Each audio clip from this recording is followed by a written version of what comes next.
For the second question, I'm going to think about my students from last year, my classes from last year, since that year is complete and this one isn't.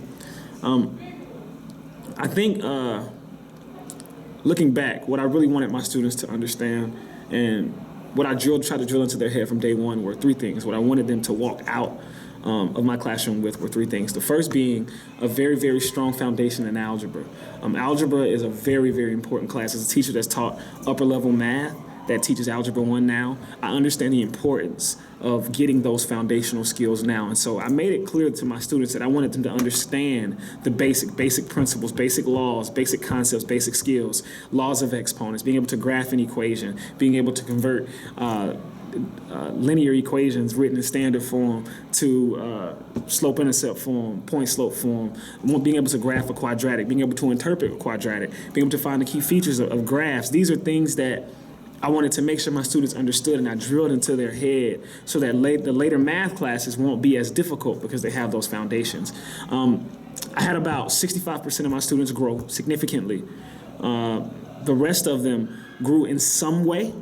So I can say that most of my students from last year attained the majority of the mathematical knowledge necessary to pass a very minimal basic Algebra 1 exam, which was not the overall goal, but at the core of it, they needed to get the foundations, which I think was successful.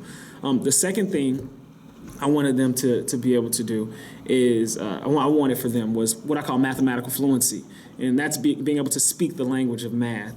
And this is where I think we fell short just a little bit. I believe that the students still struggled significantly with mathematical vocabulary. Just looking at the tests and looking at the exams, I believe a lot of the struggling came from them not understanding words, them not understanding what's being asked of them. And so again, these were things that I drilled into them, this piece of mathematical fluency, but it's something that I feel like maybe I now need to rework and redo so that students can take heed to it a lot more and take hold of it a lot more. And finally, I wanted my students to have a good sense of what I call mathematical morality.